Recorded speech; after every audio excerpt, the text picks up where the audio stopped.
আড়ালে অবাধ সড়ক হত্যাকাণ্ড চলছে। বছরে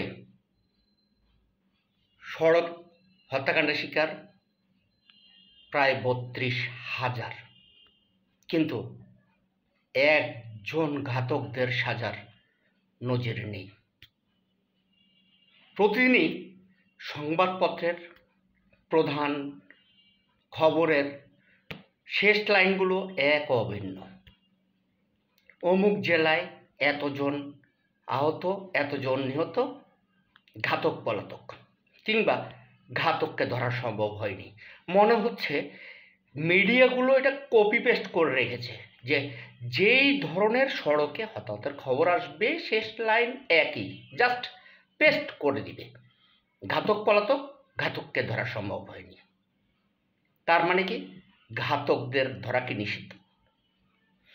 আর বিচার যদি পেতে হয় কিংবা আলোচিত হতে হয়, আন্দোলন করতে হবে।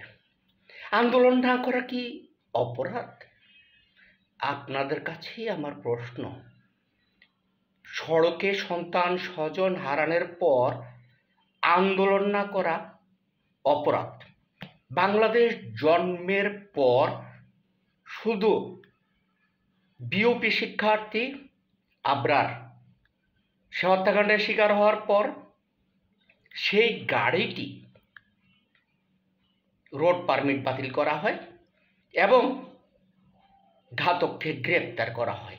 সাজা হবে কি হবে না সেটা বিষয় না, গাড়িটির রোড পারমিট বাতিল হয়, ঘাতককে গ্রেপ্তার করা হয়।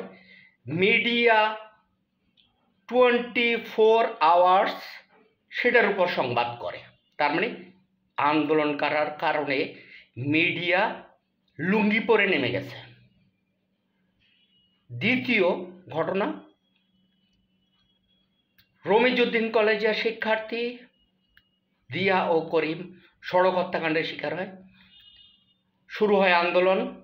আন্দোলন হওয়ার পর সেই গাড়িটি রোড পারমিট বাতিল করা হয় এবং ঘাতককে গ্রেপ্তার করা হয়। কিন্তু যদি আন্দোলন না হয় তাহলে কি হবে?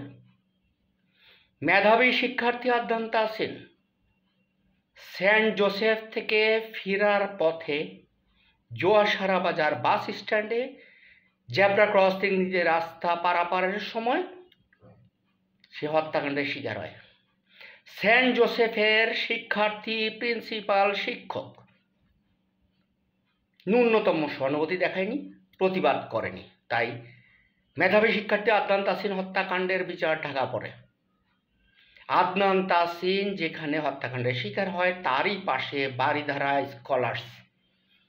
তার 17 বছর জীবনে 14 বছর সে বারিধারা স্কলার্সের ছাত্র ছিল। তথাকথিত ছাত্রটা সে মেধাবী ছাত্র ছিল। স্পোর্টস, সায়েন্স ফেয়ার থেকে শুরু করে প্রতিটা জায়গায় তার পদচারণা ছিল।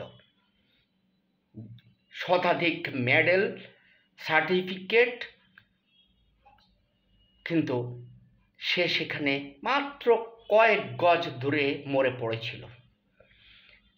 বারিধারা স্কলার্সের তার শত শত শিক্ষার্থী, তার সেই বন্ধুরা, অভিভাবকরা কেউ ন্যূনতম সহানুভূতি দেখায়নি।